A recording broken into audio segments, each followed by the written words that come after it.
Lucas was just an average college student, blending into the fast-paced life of a bustling city. His days were filled with the humdrum routine of classes, study sessions, and solitary moments of introspection. Yet, on a seemingly ordinary afternoon, his quiet world was shattered. As he made his way home, something unusual caught his eye. Standing motionless at the edge of the street was a man with empty, lifeless eyes, staring directly at him. A strange chill crept up Lucas's spine, but he dismissed it, attributing the feeling to an overactive imagination. However, as he continued his walk, the unsettling image of those vacant eyes lingered in his mind, like a shadow that refused to fade. Lucas tried to push it aside, but a gnawing sense of unease followed him, like an invisible presence constantly watching. As days went by, the man with the empty eyes seemed to appear more frequently, lurking at unexpected places.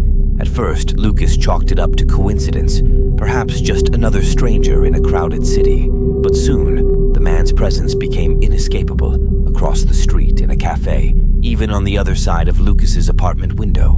No matter where he went, there the man was, always watching. The sensation of being observed began to gnaw at him, a growing pressure on his chest, making it hard to breathe. Each time Lucas looked away, the image of those lifeless eyes remained etched in his thoughts, seeping into his every waking moment. Desperately, he tried to ignore the feeling, but it only intensified, each encounter pulling him further into a web of paranoia.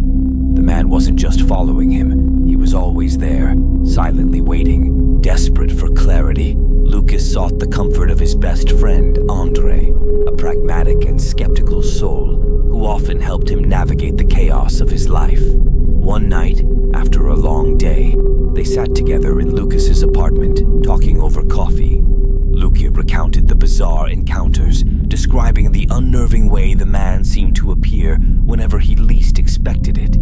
Andre listened, his expression one of concern but also skepticism. "It's probably just stress or exhaustion, man," Andre said, trying to rationalize the situation. "You're seeing things, or it's just a coincidence. People cross paths all the time in a city this size." While Andre's words were meant to soothe him, there was a slight hesitation in his voice that Lucas couldn't ignore. The look in his friend's eyes suggested that even Andre was beginning to question the odds of such an unusual pattern. Still, Lucas hoped his friend was right, even as his gut told him otherwise. Despite Andre's reassurances, Lucas's paranoia deepened. He started to avoid familiar routes, taking convoluted detours to work or school, hoping to lose the man in the maze of the city. He spent hours in crowded places, thinking the busyness would shield him from the man's constant watch. But no matter where Lucas went, the man was always there, lurking in the periphery of his vision. A flicker of motion in the distance, a shadow at the edge of a street lamp, a reflection in a shop window. Each encounter chipped away at his sanity. The tension built up, and sleep began to elude him. His nights were plagued with nightmares of the man's eyes, burning through his dreams. As reality blurred with his own twisted imagination, Lucas found himself teetering on the edge, unable to tell where the waking world ended and his hallucinations began. The more he tried to escape, the more inescapable the man became. One particularly restless night, Lucas could no longer take the constant fear eating away at him. He decided to confront the man, to force an explanation out of the unsettling presence that had taken over his life.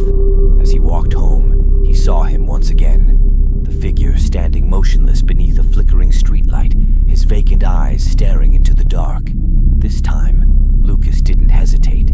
He walked toward the man, each step heavy with the weight of his decision. As he closed the distance between them, a strange pressure built in the air, like an invisible force tightening around his chest.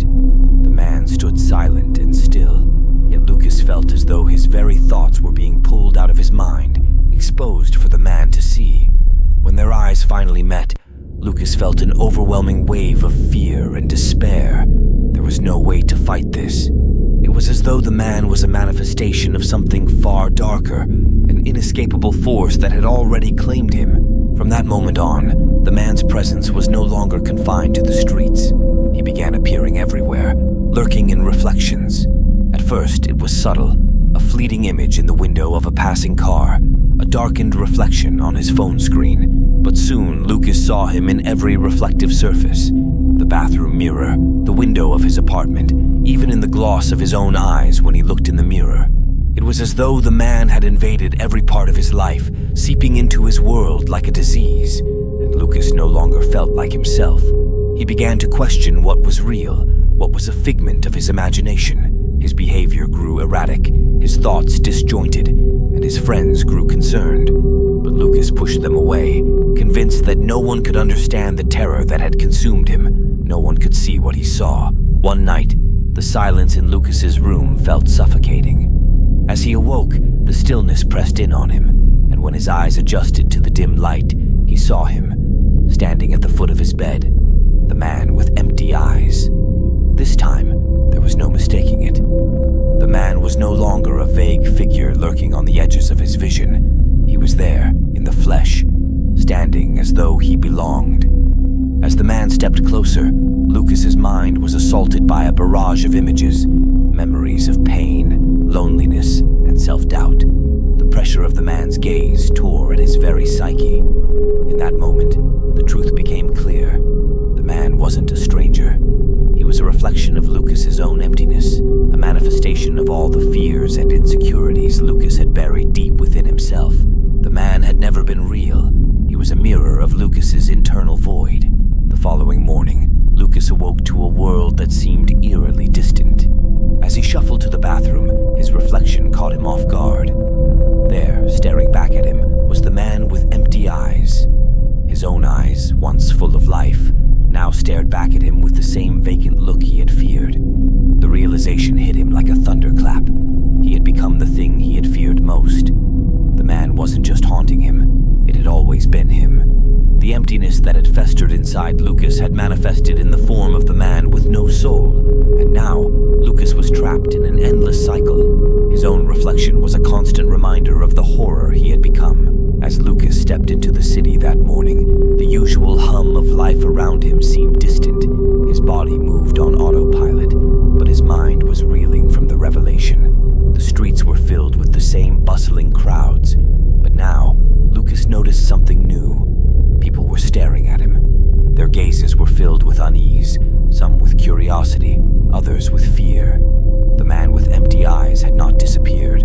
He had simply taken on a new form, Lucas himself. The cycle was far from over. It had merely begun again. Lucas was now the vessel for the emptiness that had once haunted him, trapped in a never-ending loop of his own fear and isolation.